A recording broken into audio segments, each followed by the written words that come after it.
Hello and welcome into the 24/7 Sports Football Recruiting Podcast. I'm National Recruiting Analyst Cooper Petagna alongside 24/7 Sports Director of Scouting Andrew Ivins. We got a great show for you today, this Wednesday, introducing a new segment, Guys Playing Like Dudes. We're going to evaluate the senior season, a couple of our favorites so far, 3 for me, 3 for Andrew. We'll also talk about future recruiting power rankings in the Big Ten, in the SEC. Andrew and I will pick our top 4 teams in each conference. And then also another news segment, the Vibe Check with Chris Hummer. Our boy is on standby already. He is a trooper. We're ready to go. A lot to talk about, Drew, so let's jump right into it. But first, Drew, I think you got one little thing. There's something on your mind right now. What is it? There is, man. I was on 247sports.com, one of those featured stories, exclusive stories. I don't know what you call them, but they show up in front of you. Manny Diaz on the hot board for USCFootball.com for that defensive coordinator opening. Cooper, we were talking about it yesterday, right? What direction does USC go? I think Manny Diaz could make a ton of sense. Now, I don't know if he would take that job if he would leave Penn State. You know, this is a guy that has a ton of ties to the state of Florida. I think, to me, Manny Diaz would make more sense for a head coach opening. Last year, he interviewed at Florida Atlantic. They ended up going with Tom Herman. But I think Manny Diaz, his name is going to be in the headlines the closer and closer we get to December and the end of the season. I mean, his defense right now, the Nittany Lions, number 6 overall, and for Sharp College Football, it's an analytic website I like to use. Number 1 in rush defense, number 4 in negative drives. And Coop, why I like that potential marriage between USC and Manny Diaz is because I think his unit and his system, what he runs, would fit in the Big Ten, right? It's a 4-3 look. They can stop the run. I don't know. That's an exciting name for me. Again, I don't know if it's going to work out, but I thought that was certainly interesting. I'll tell you this, there's an opening at NC State. I would keep an eye on Manny Diaz there. He GA'd there, was a position coach for 5 years, and I think that would make some sense if things were to open up.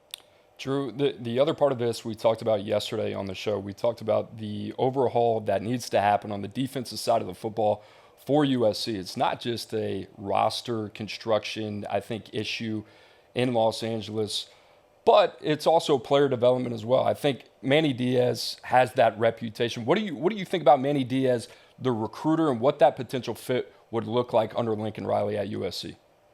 Well, I don't think that is one of his strong suits if you talk to Miami fans and maybe even some Penn State fans. But player development-wise, we've seen it from Manny Diaz over the years. And what's interesting is he can tweak those defenses. They can shut down the run. They can shut down the pass. Go back to 2018 when Mark Richt was at Miami. That's when the turnover chain started. They were excellent. Number 1 defense that season against the pass. Number 9 in negative drive. So I just think Manny Diaz, I don't know if he would be the guy to get the stars there, but I think he would embrace recruiting the high school ranks. And again, growing talent in-house and then supplementing the transfer portal to fill some holes with maybe some veterans. A couple other names you see right there, Jimmy Lake, the former head coach of the University of Washington. You also have Pete Kwiatkowski, current defensive coordinator at the University of Texas, also served under Jimmy Lake at the University of Washington. I don't know about you, Drew. I feel like Manny Diaz has found his calling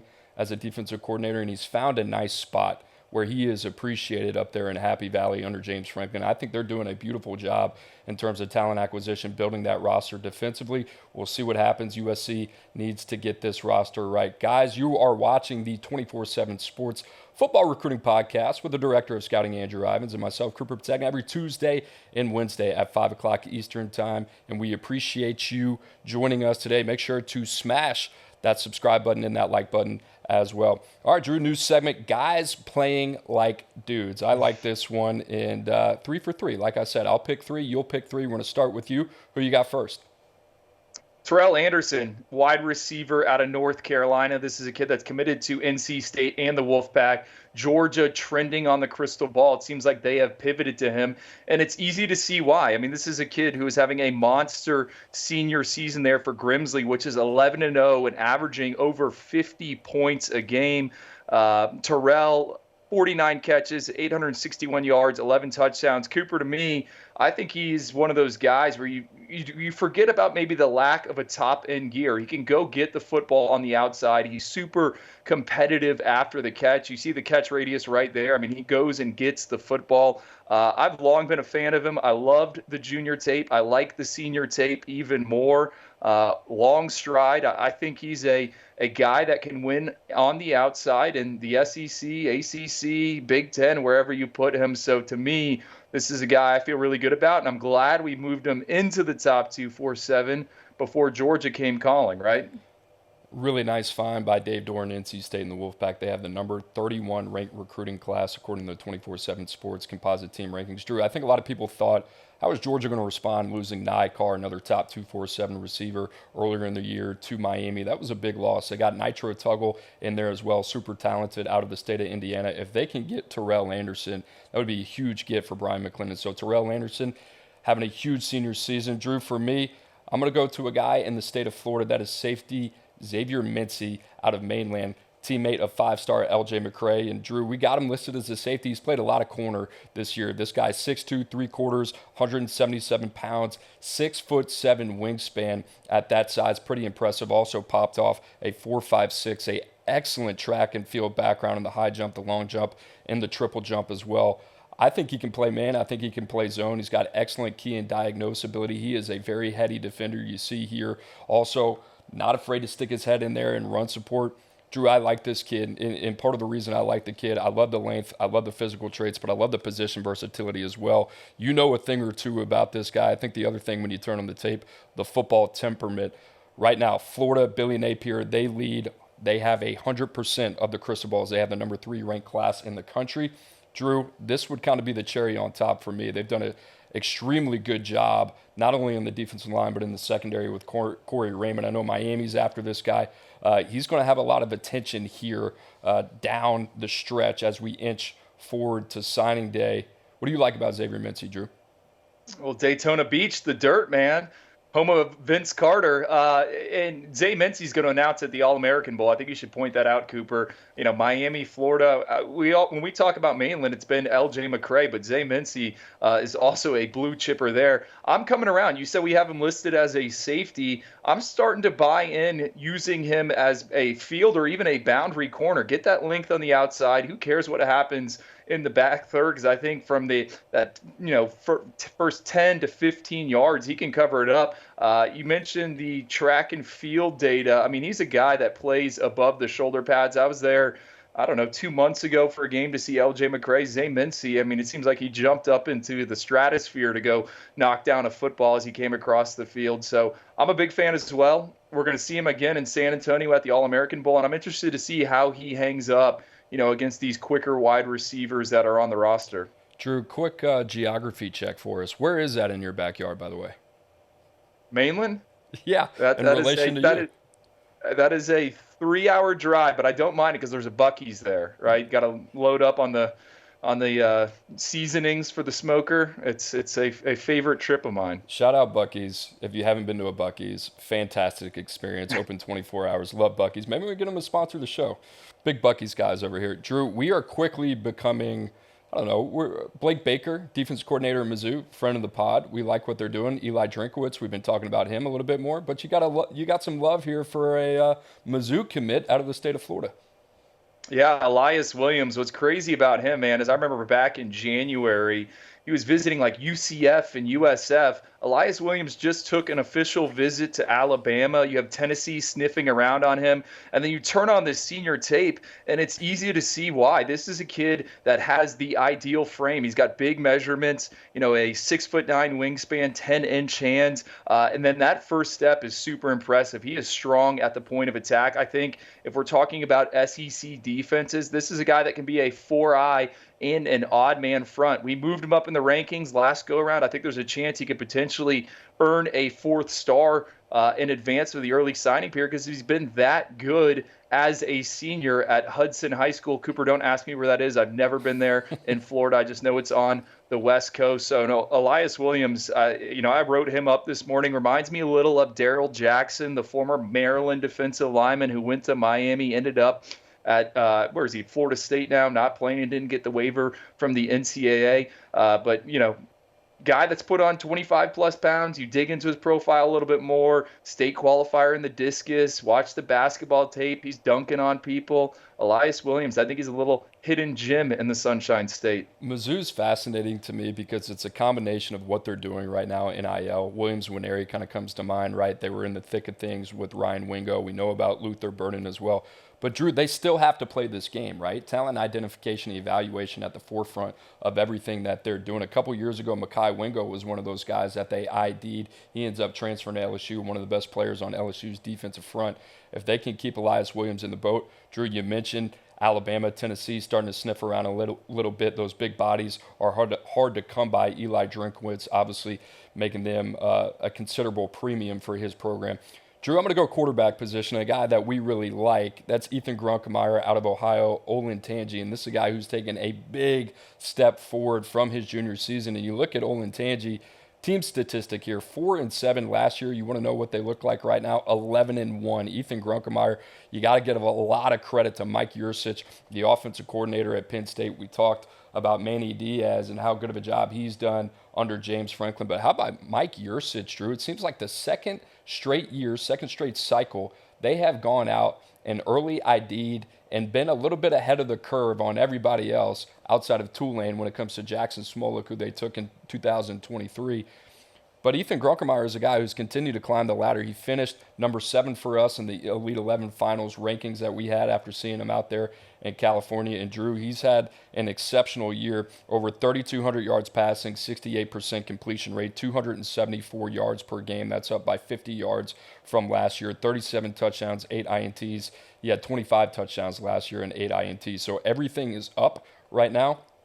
And listen, throw the stats out the window. This is a guy you could take 10 completion percentage points off of what he's done already, and I think we would really like the physical Clay. So I look at Penn State's quarterback room, what they have post Drew Aller. That's really kind of what gets me excited about the future of Penn State under James Franklin.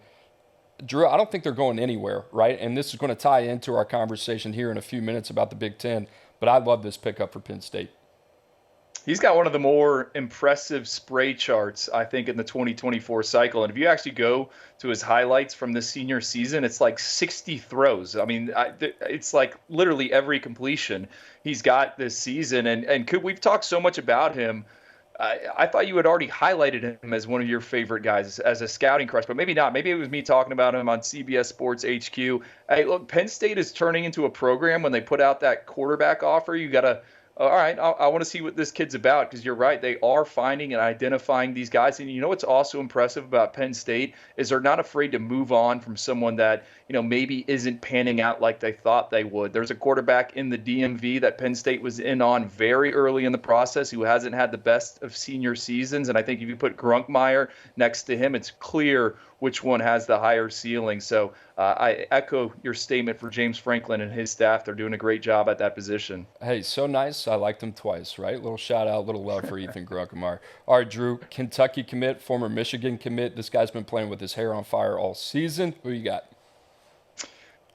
Gerard Smith, excuse me. I always get him and his twin brother confused. We mentioned on Tuesday's episode, right? Kentucky, what they're doing in the front seven. They're just finding these guys with trades. Gerard and his twin brother, they're well-traveled. We're at 2 different schools in Connecticut. All of a sudden, right before their senior season, they're in the Bluegrass State, then they decommit from Michigan, flip over to Kentucky. And I think this is a guy that is going to make plays in the SEC. His senior tape, he comes screaming around the edge. I think 17 tackles for loss in 10 games during the regular season. That was tied for the 3rd most in the state of Kentucky. A little short-armed, but I'm not concerned about it just because how he plays with that motor, can retrace, get after the quarterback, 4.74 in the 40-yard dash, 4.48 in the shuttle. More importantly, 7.19 in that 3-cone drill. Just shows he's able to change directions, and he can do it really fast. Coop, I don't know if you also saw this.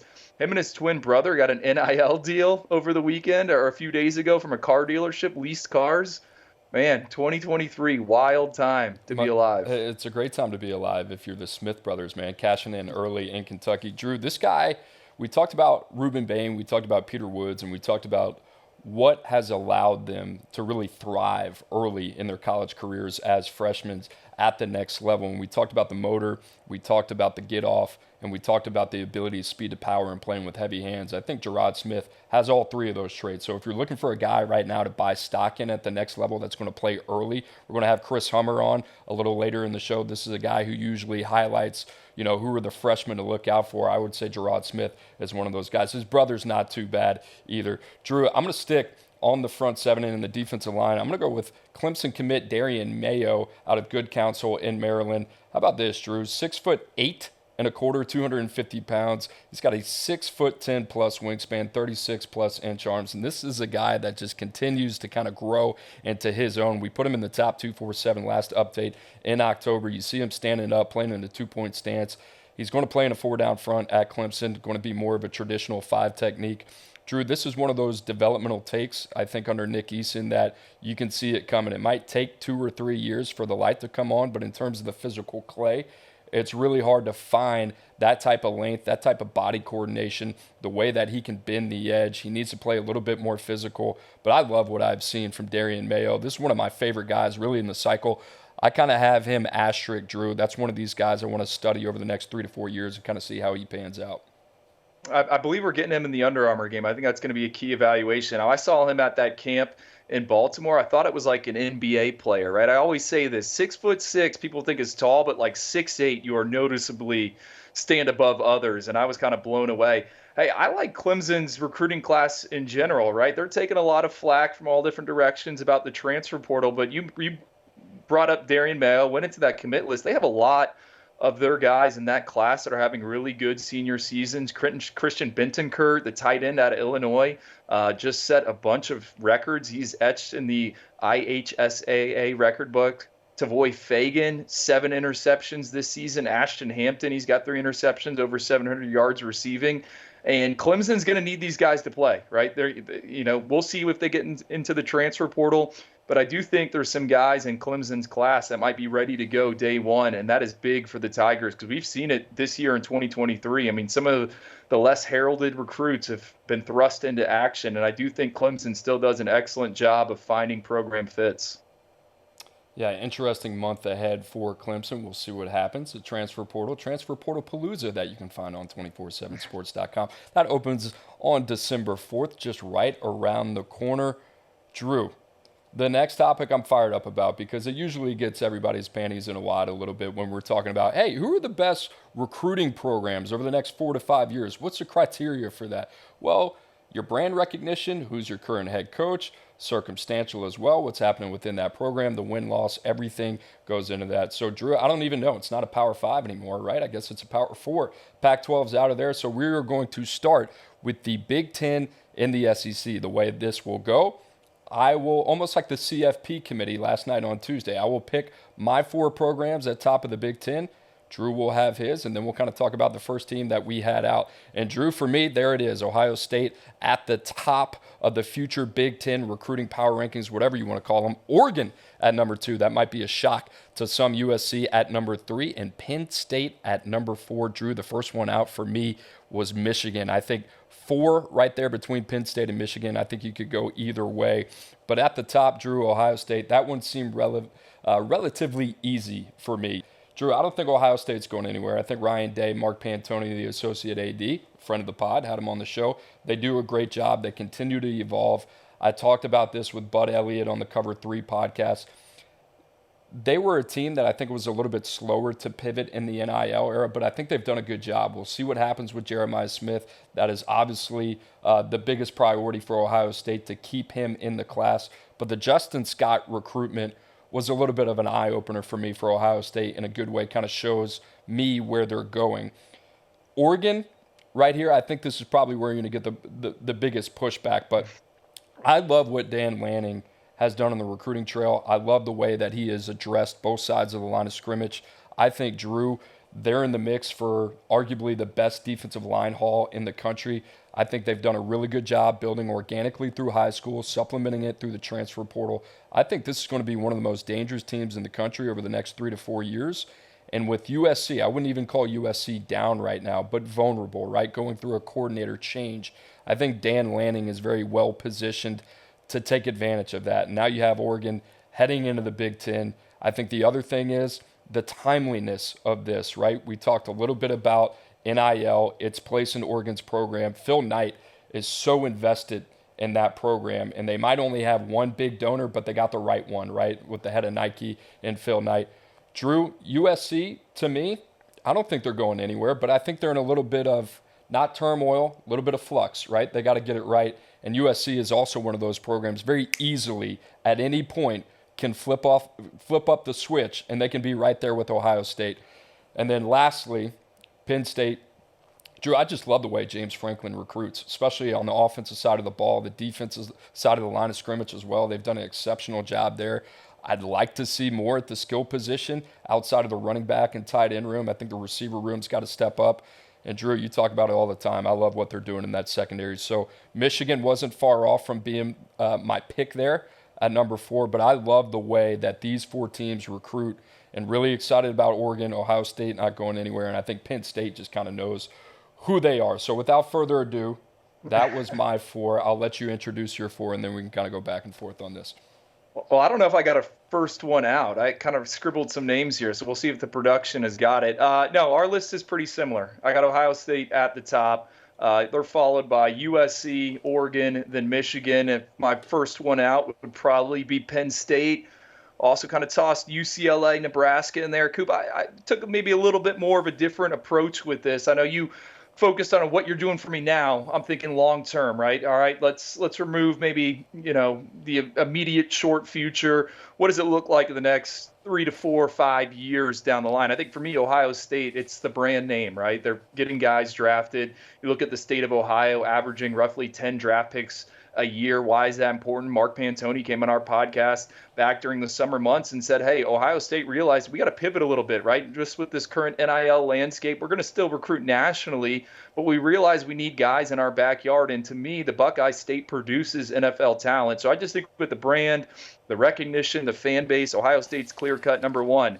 Now, where we defer here, I got USC ahead of Oregon, and this kind of goes back to the home base. And I think Oregon, I love it. You mentioned Nike. They are aligned from an NIL standpoint. They got one of the top collectives in the country. But at the end of the day, Oregon, that state produces just 3 NFL draft picks a year, according to draft data from the past 5 NFL drafts. It's just not a region where a ton of players come out of. Thankfully for them, they have found Dan Lanning, who has been able to go nationally. And I know we saw Willie Taggart do that a little bit. We saw Mario Cristobal do it. And now Dan Lanning has ramped it up and gone to another level. But I think USC, Lincoln Riley, we're still trying to figure out what they want to do on the defensive side of the ball. You can't avoid the fact that there's 21 draft picks that come out of the state of California every year. I think with it being in LA, major market, NIL, that's why I have them number 2. And then for me, number 3, Michigan. Coop, they don't seem to always be in the conversation with the 5 stars, but they're the most dangerous with the guys at the back end of the top 2, 4, 7. I mean, how many guys does Michigan have selected in April in that NFL draft where you're like, wow, look at this guy who they developed. He was in the program 4 to 5 years, went through that strength. To me, we're seeing it this season. They're one of the top teams out there. I just love how they construct the roster. I think even if Jim Harbaugh were to leave and go off to the NFL, whoever steps in is going to have a similar vision. They're willing to get it done from all different angles, pun intended maybe a little bit, but there's a ton of support there for Michigan. So those are my 4. I said Penn State right on the outside. I kind of agree with you there. And then UCLA to me stands out, kind of the same thing as USC, just with the location. I think what makes those programs attractive, we talk about transfers, right? It's a warm weather. It's like a pro city. When you're recruiting these veterans, you can tell them, hey, spend 6 months here, right? You don't have to go to classes after that, and you can go right into your draft prep down the road. So, and then the last one I kind of wrote down, Nebraska. We'll see what Matt Rule's able to do. I don't know if they're going to break into that top 4, but I do think, with the dated brand a little bit, they deserve a shout out. I've always compared the college football transfer portal almost to like NBA free agency, right? Where do these guys flock to? LA, Miami. I think if you're in one of those states, California, Florida, it kind of makes sense a little bit, Drew. Not a lot of, I would say, variance in terms of our picks. I do agree. I think USC, what's funny about USC is if you're going just based off of brand recognition, I wouldn't argue with you at all. I think you could actually make a pretty solid argument for them to be number one. I think it would be hard to overcome Ohio State, but they should be number two. That's kind of my point. USC should be number two. I think Oregon has really just kind of out-executed them at this point. At any point, I think Lincoln Riley can get USC going. We'll see. Maybe it's a matter of time, but as of right now, that's where it stands. Andrew and I's picks on the Big Ten. Now the SEC we go. Drew, and you want to talk about variance? Absolutely none here from the Oyster Boys. Drew, at the top for both of us. I'll just say it because we have the same four. Georgia, number one. Alabama, number two. Florida, number three. Texas, number four. I was surprised here, brother. I know we think alike, but I was surprised to think and then see that we had the top four. Drew, what was your reasoning? Even though it sounds crazy, you might have to explain this, but what was your reasoning for Georgia at number one? State of Georgia, 21.6 draft picks a year over the past 5 years. They seem to have it figured out, right? Kirby, I'm not saying he's overtaken Saban, but he's leveled it up, right? And if you look at the recruiting class rankings over the past few years, who's the one signing the top class, right? It's Georgia. And then take a glance at this 2024 cycle. They're essentially drafting whoever they want. And that felt like that in the 2023 cycle as well. I think the facilities there in Athens are excellent. I think the coaching staff doesn't get talked about enough. The continuity with that group and the player development inside that group. I mean, Kirby Smart doesn't want developmental guys because at Georgia, they're going to over-recruit developmental guys. So you're going to come in and you're going to play, and if you don't play, you're going to exit and you're going to go be a treasure for another program. We've seen that every single year. A guy leave Georgia and go somewhere else and make an impact. So to me, Georgia, easy number one. What about you, Coop? Yeah, I woke up thinking the same thing that you just said. I said, okay, easy number one. Georgia right now, they have their number one ranked recruiting class in 2024. And then I looked at Alabama, right? And this is where you and I might differ a little bit. But what have you done for me lately? Really, what have you done for me the last 17 years? Let's take a look at Nick Saban, the Dark Lord. Number one, number two, number one. I think you're splitting hairs. You look at Georgia, number two, number three, number four. They're not far off, right? Once you get to the top there, you're talking about the top three teams in the country. That's where a lot of other programs say, you know what, I would do anything to have that class. And I think Georgia and Alabama, you can swap them out at times. To me, Andrew, I think this is about going forward. Kirby Smart, back-to-back consecutive national championships. I think what they're doing on the recruiting trail, that's starting to show up a little bit more. You might be thinking, how is that just starting to show up? It's not. But now you see Georgia, number one right there. I don't know, Drew. I think it makes me think a little bit differently because of the conversation that we had yesterday about Nick Saban, right? Is he going anywhere? Right when I think he's losing a little bit of steam, he brings me back in, and I'm like, oh, I don't think this guy's really going anywhere. So to me, this was like a 51-49 split. I think these two teams are going 12 rounds. They're built the same way. Obviously, we all know the relationship between Nick Saban and Kirby Smart. They have the same tenacity, but I'm going to go with the younger version of Nick Saban that's got a lot of energy and a guy that looks like he's going to do this for a long time, and it doesn't look like he's slowing up anytime soon. I'm going to go with Kirby Smart there. Drew, we talked about Alabama. Coop, yeah, go ahead. Can I add this on something I thought about, right? And I believe I tweeted it out, I don't know, a year ago, and I think Pate talked about on his show. Just being down here in South Florida, right, dealing with the different high schoolers and the handlers and all that stuff, it still feels like, or it felt at the time, like the one offer, right, when a coach was like, no, my guy's a guy because he got that Alabama offer. And I still kind of feel it's that way. So that had me thinking, is Alabama the answer? But I feel like recently there's been a little bit of a change. Now it's, well, my guy's got that Georgia offer. It seems like that's leveled up to Alabama. Alabama's the pinnacle offer to have, right? Your kid gets that offer. I'm a kid. I got that offer. I got it from Nick Saban in Alabama. But the back-to-back national titles, what Georgia has done in the NFL draft, it seems like it's almost pulled it right to the same. And I think there's an opportunity for Georgia to maybe move past Alabama at some point. So I think that's another interesting perspective when we talk about these two programs. I think when you bring in geography into it and you bring in NIL again, we talk about that. But you think about Florida, right? We're going to touch on them in a second. Right now, they're ranked number 3 in the composite team rankings. Florida State, right behind them at number 4, right? And then you got Miami at number 11. Things in the Sunshine State are a little bit tighter than what they've been in the past. I also think about that in the state of Georgia. You think about Alabama. We talk about Peter Woods. We talk about Tamarian Parker. Both those guys are from the state of Alabama. Recruiting's different than it used to be even 4 or 5 years ago when it comes to geography. I think that kind of plays into it a little bit more as well. All right, Drew, Florida at number 3. I found this both fascinating that each of us would have Florida here at number 3. I think Billy Napier and his staff are so committed to the talent ID and evaluation process right now because that's kind of the culprit of their program. They're sitting at 5-4. The results have yet to show up on the field. This is kind of their identity of who they are and who they're going to be. They got to get Florida back to a perennial top 5 recruiting program in the country. They're sitting there at number 3 right now. DJ Lagway, the crown jewel of that class. LJ McCray up there as well. Drew, they finished number 13 last year, but guess what? Looks can be deceiving. A lot of those young guys playing well. We talked a lot about Jordan Castell yesterday, freshman of the week. How about Eugene Wilson, Kelby Collins, right? A lot of young guys kind of in the hopper that we feel really good about. I love what Florida's got coming down the pipe here. And then you throw in this 2024 class, Drew, like top to bottom, you can see the vision. The biggest question is, can they figure it out on the field? But in terms of recruiting, I got a lot of confidence in what Billy Napier is doing. So if we're looking at this in terms of what it can be, right?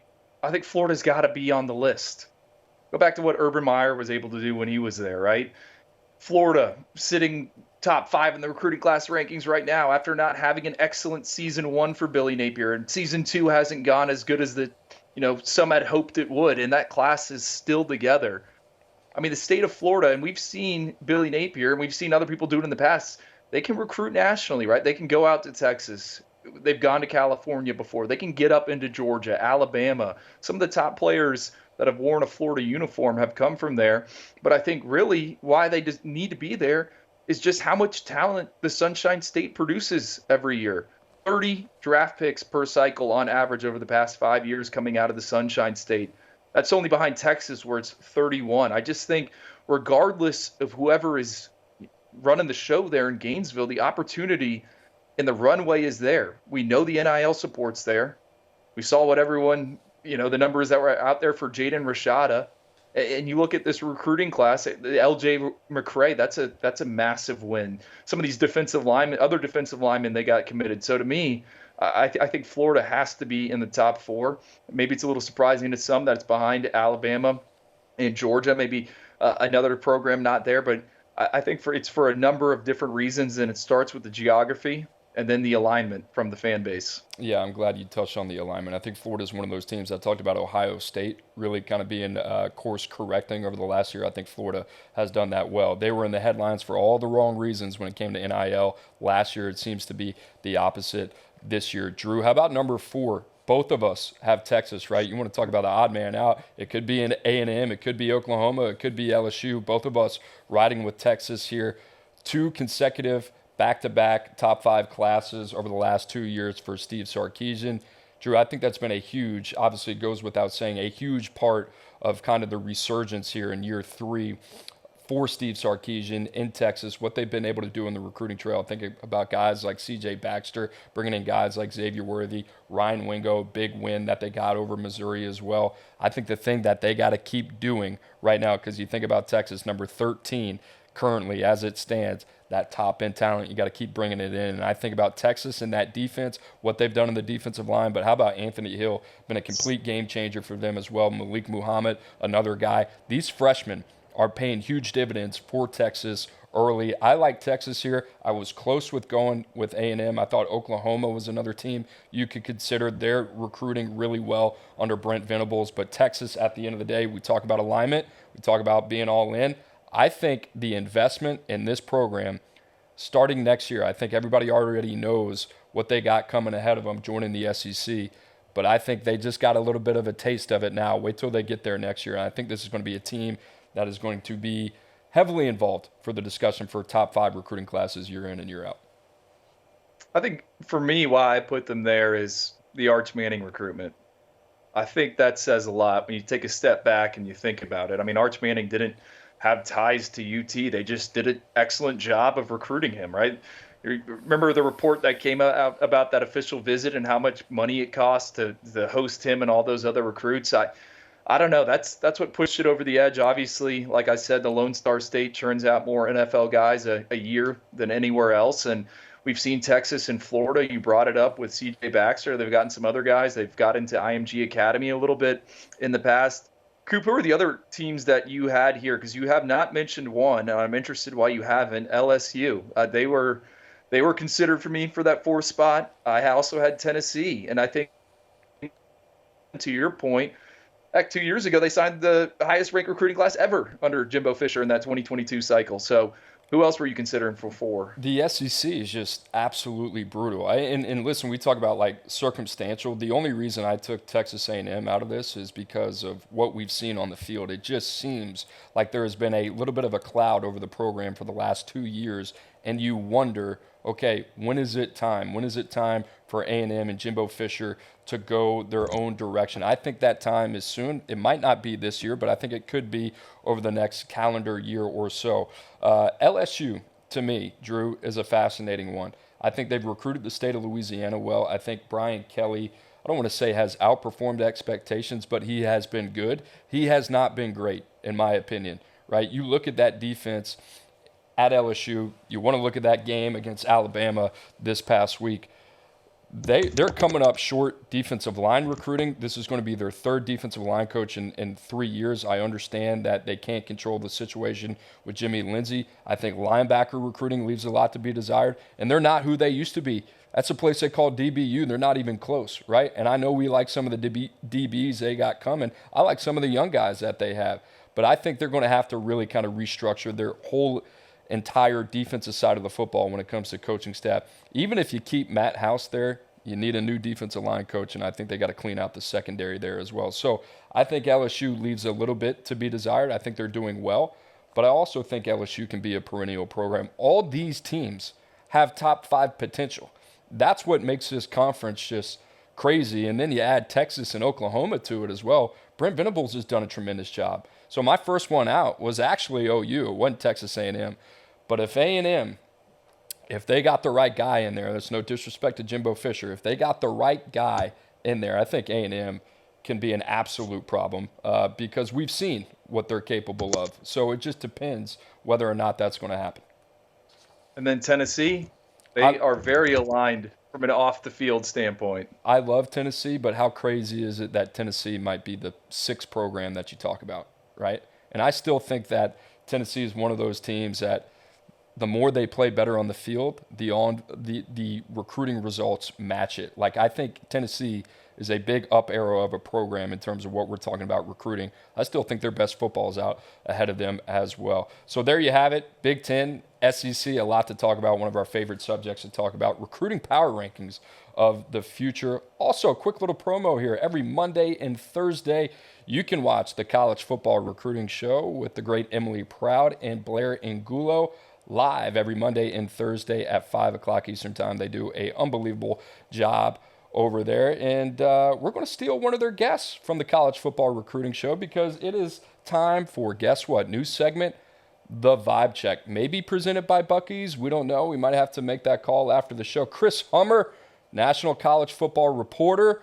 Welcome to the show, the Transfer Palooza, December 4th. It's getting ready to start, my friend. How are you doing? How's your mental makeup? What does the next 30 days look like for you? And is the phone ringing off the hook right now? I mean, hopefully a lot of beaver nuggets if you're going to get sponsored by Buc-ee's. I'm going to need that injected into my veins for energy here over the next couple of months. But it's looking busy, man. This is about the time of year where you're making a lot of calls, just checking around to see the vibe of people, both with programs and players, see where they could go, and just trying to put the puzzle together because we're about to have probably 2,000 plus players on the move here in about a month.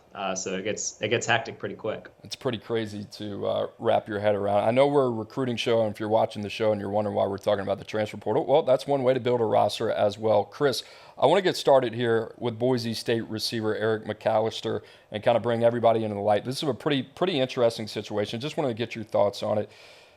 Boise State's leading receiver this season, also a newcomer to the Bilikhanov watch list. His last game against Fresno State, he had 19 targets, reeled in 8 of them. The sophomore at Boise State has already declared that he will be in the transfer portal next month. Boise, they're 4-5. A little bit of context here. That's their worst start since 1997. I think it's also fair to say we don't know about Andy Avalos' future there as well. So things aren't exactly, I would say, perfect in Boise, but this came as a little bit of a surprise. What do you think about this situation, and is this the start of something that we see a lot more of in college football? I don't know if we see a ton of it, to be honest, because at the end of the day, like, Boise State's 3-2 in the Mountain West. Like, they're not out of the conference title race in the Mountain West right now. It's unlikely they push themselves there, but they still have an outside chance. And I don't think you're going to see a lot of players essentially give up on a chance to win a conference championship. This isn't new. We saw Kelly Bryant kind of kick off the transfer portal era back in 2018 by choosing to sit after 4 games once Dabo Swinney named Trevor Lawrence a starter. He announced he was going in the portal before the portal ever really even existed.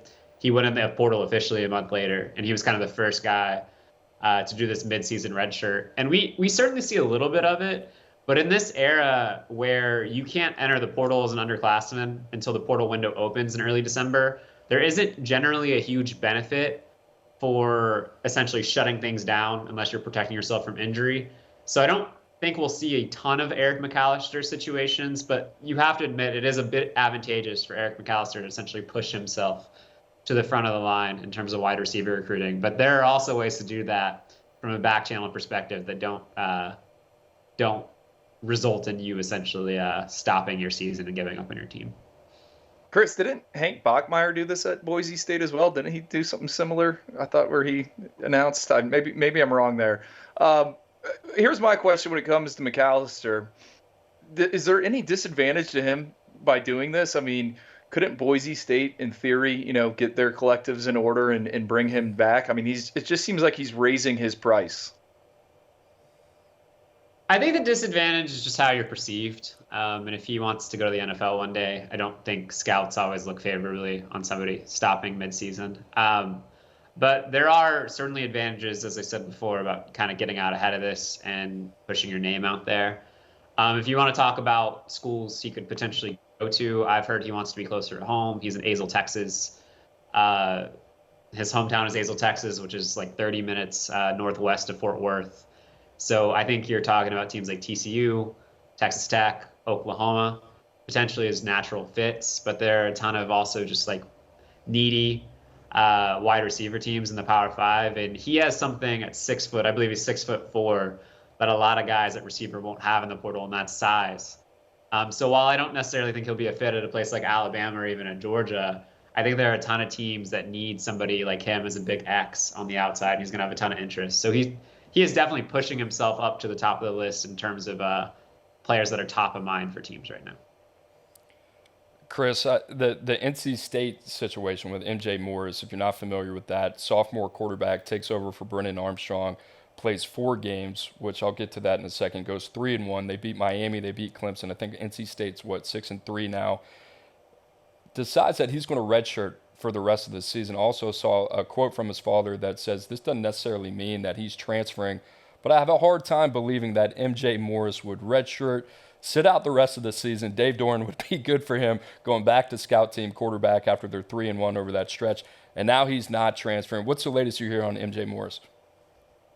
Oh, man, that's another situation where, like, NC State's not likely to make the ACC championship game, but they weren't out of it. And I got that reaction from a couple people around the country when I asked. A lot of people pointing out that they were 3-1 with MJ as the starter. But MJ Morris is somebody that last offseason, a lot of teams were circling nationally after NC State added Brennan Armstrong. There were multiple schools tampering with MJ Morris in the spring transfer portal window. trying to get him to go in, including those in the SEC. So he is somebody that's looked at as a potential additive element in quarterback rooms. I think there are some concerns about some of his mechanics this year and the way he's played overall, but it's hard to really make a judgment of that without knowing the entire situation for some of these schools, scouting him from the outside, and nobody can obviously talk to him officially unless he enters the portal. But I would agree with you, Cooper. If you're making a move like this at this point in the season, with NC State playing as well as it was before, I think you're sending up a pretty clear bat signal that the portal is very likely. MJ Morris, I remember his recruitment. He was injured. I think he's either a junior or senior, and that kind of reset things, and he ended up at NC State. He also played as a freshman there in Raleigh. Chris, everyone wants to talk about quarterbacks in the transfer portal. I mean, I'm not going to put you on the spot here, right? But are there some other names that you think could potentially enter, and do you expect this to be a crazy, wild cycle? Because most of these schools want to get their guys in for spring practices. Like, that is the ideal scenario. They enroll in the winter. They can go through workouts, get those 15 sessions. I mean, is there some other names potentially out there that you think it would make sense for them to enter? Well, quarterback's an interesting position because they have more leverage than any other player on their teams, perhaps outside of offensive linemen and edge rushers, and probably including them as well. And I think you're going to see a lot of quarterbacks push their schools and push their collectives. But if I'm talking about guys that I think have a really good chance of entering, that schools would really be interested in, I think you can go back to names atop last cycle. We remember Grayson McCall going in the portal, right? Like, we remember him almost committing to Auburn and having to pull that back because of some academic issues. Well, Grayson McCall still has another year. And I would not be shocked at all if Grayson McCall decided to explore his options. We talked a lot about Michael Pratt this time last year, Tulane's quarterback. He never went in the portal. But he told me in July that he knows coming into this year that if he didn't have the season he wants and he can't go to the NFL, Michael Pratt has the option to use his next 2 years somewhere else and potentially explore his options. Those are two names I'd keep an eye on. I think the Mississippi State situation is one to monitor. Zach Arnett is certainly on the hot seat right now. That season has not gone the way I think Will Rogers would have liked it to go. I think that situation is a little bit of flux depending on what happens with that coaching job, but I think Will Rogers is a name a couple of schools have circled as a possibility. There are certainly some others that you hear rumors about, but those are three I think that if they entered the portal would be at the top of almost everybody's list. Yeah, we've alluded to Zach Arnett, $4.5 million buyout there. We'll see what happens. New AD, a lot of things to consider there if you're a Mississippi State fan, and then Will Rogers as well. Chris, one more question. We'll get you out of here. But what's the vibe like? I'm talking to some of these personnel staffers around the country for the last few months, and the other thing I want to give context to is, talking to some people in the game. It's like, how do you enforce it, right? We all talk about, they can't legally contact. Yeah, McAllister is not in the transfer portal unless he's had these discussions. I'm not going to go there with Morris, but I doubt that as well. This is something that you talk to people in the game. I mean, you believe it to be rampant, right? It's as common as anything else in college football. But I would say, I mean, it's got to feel pretty crazy for these guys knowing that this is kind of common knowledge that it's happening all over the country. Yeah, I'm not trying to equate the Michigan situation with anything else. Like, obviously it's a different breed, but like, cheating is like breathing in college football in a lot of ways. Like, if you're not doing it, you're probably dead, and you're gonna get fired. And if you're not using your back channels and you're not exploring your options right now, and you're not asking as many people possible about who could enter and starting to put your board together, you're way behind. That's just the reality of the situation. I think in a lot of ways, those guys in recruiting and personnel departments right now have a pretty similar job to what I do and what a lot of people in our industry does. They're trying to gather as much information as possible, and they're trying to understand kind of the foundation of what will be the transfer portal cycle this year. You can't prepare for everything. I had somebody explain it to me this way. You certainly can't prepare for everything, but you can have 7 or 8 contingency plans to make sure you're ready for when it happens. And if you're not aggressively working through a board, and you're not putting the hypotheticals together to be ready for who could potentially go in the portal and who you think might go in the portal, you're going to lose in December. it's one thing, I think, to prepare and have your board ready and have 7 or 8 contingency plans. The other part of this that makes it so fascinating and really kind of funny is, I mean, you got to have your own budget, your own salary cap ready for these guys as well, right? The money component obviously factors in there as well. Chris Hummer, we appreciate you jumping on with the Oyster Boys today. Follow Chris Hummer on Twitter. You'll see him over the next month. That is a name you better get familiar with. The transfer portal window, the first one that opens up December 4th. Guys, we appreciate you watching. As always, new episodes every Tuesday and Wednesday, 5 o'clock Eastern Time. For the Director of Scouting, Andrew Ivins, I'm Cooper Petagna. We'll see you next week.